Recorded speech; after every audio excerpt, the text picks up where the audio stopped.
So now the question in every Call of Duty and pretty much every first-person shooter out there is, what is the best sniper rifle in the game? Okay, so now after completing Damascus and having Damascus completed for about 2 months now, and covering just about every combination of attachments and setups and variations and even blueprints for the weapons we're going to be looking at. We're just going to be talking about the snipers for a bit. This one's going to go by pretty quick compared to the other ones, because if you don't know how to count, there is only three sniper rifles to choose from. I'm hoping that here in the near future we get a new sniper rifle, considering they've added new weapons to practically every category. I don't see why we wouldn't be getting a new sniper rifle in the near future. Maybe in Season 4, maybe not. Who knows? We'll find out. Just have to wait. Season 4 should hopefully be dropping tomorrow or the next day. But starting off, first gun you unlock, first sniper you get is the old Dragunov, as it says right there, Soviet workhorse, chambered in 7.62 by 54. Okay, gas operated, all that good old stuff. It has like the Kalashnikov kind of design to it. As usual, the Dragunov is definitely it's the underdog. It's semi-automatic. It's not that powerful. I mean, it's kind of borderline between, being a sniper and a marksman rifle. No matter what game you're playing that it's in. On here, it's definitely got its place, but it's something that, depending on if you're here for multiplayer or Warzone, or you're somebody like me that enjoys playing both, it's better than nothing, but it's a sniper rifle that when you compare it to the other two, it's definitely lacking. The nice thing about it is that you can have, larger ammo capacity, and you still have the capability to one-shot people in the head. And in regular multiplayer, you still have the chances of getting a nice crisp one-shot to the upper body. But that's that's here nor there. That doesn't seem like, I haven't had that same experience. Normally I'm popping off with a 2-shot, and then like on Warzone, somebody's fully armored up and at range, you can easily put 4, 5, 6 rounds into them if you're not hitting them direct center mass every shot. So I mean, for Warzone, definitely avoid the sniper rifle in terms of your own personal class setups. If you find it, pick it up, go ahead and use it. Like I said, it's better than nothing for the longer range engagements. And then for regular multiplayer, it's just all about having the right class setup. I recently done an updated class setup for all the snipers, so just search those on my channel if you're currently, in the process of working on camos or new to the game, whatever. But yeah, I mean, it's not hard to say. Out of the three, the Dragunov is obviously the least. It's last place, let's put it that way. It's coming in third out of 3. So now going down to the HDR. Now the HDR, I'll go ahead and tell you, is definitely my new favorite sniper rifle. It's been my favorite for about the past 3 or 4 weeks now. And especially if you on that Warzone grind, if you like playing Warzone, then the HDR is what you're going to want to use, because it is the best sniper rifle for those long range shots. And obviously, if it can handle itself at long range, it'll shut people down short range.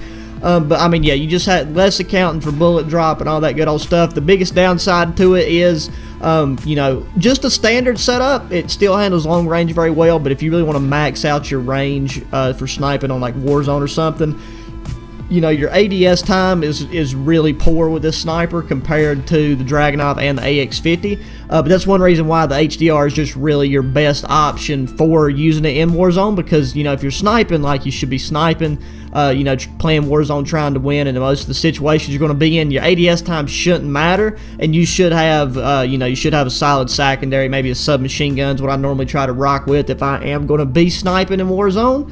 And then in terms of regular multiplayer, like I said, if you're on that camo grind, you can definitely improve your ADS time and get it to where it's more than usable and more than functional in multiplayer, and it's a treat to use.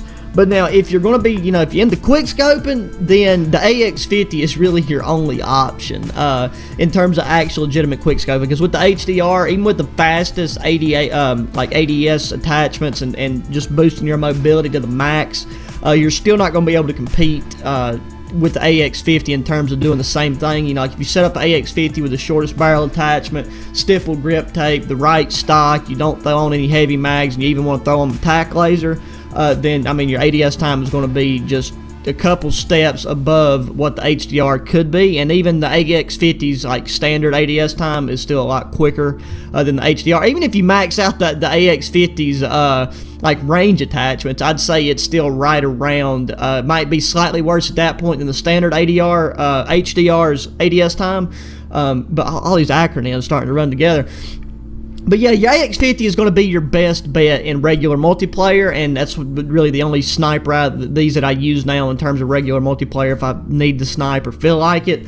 Still, you know, definitely holds its own in Warzone, but you just want to kit it out and deck it out with the long range attachments like your longest barrel, a good steady stock, maybe the recon perk so you can hold your breath for longer for your follow-up shots, because I don't know if they exactly nerfed it or what, but I remember I used the AX50 a lot when Warzone first dropped, and I had no issue like one or two tapping people at long ranges that was fully armored up to like mid-body chest shots.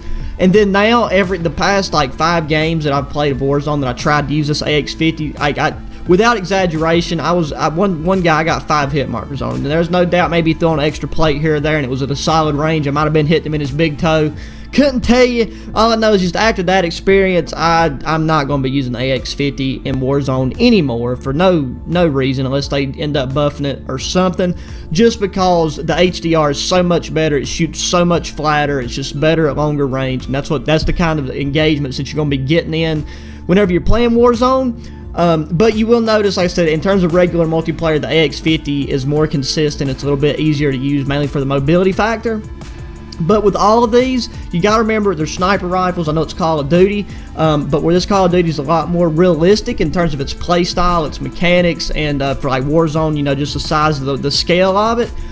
It's a good idea to play to the sniper's advantage and not try to make the sniper fit your playstyle, but instead make your playstyle fit the sniper, whatever weapon it is you're using. So the main thing is just having a secondary that you're really comfortable with, whether it be, you know, the X16 or the Renetti with burst, or if you're in Warzone, finding a good AR, a good submachine gun, something that you can swap to. Making sure that your perks are equipped or adequate for whatever class it is you're running and what game mode you're playing.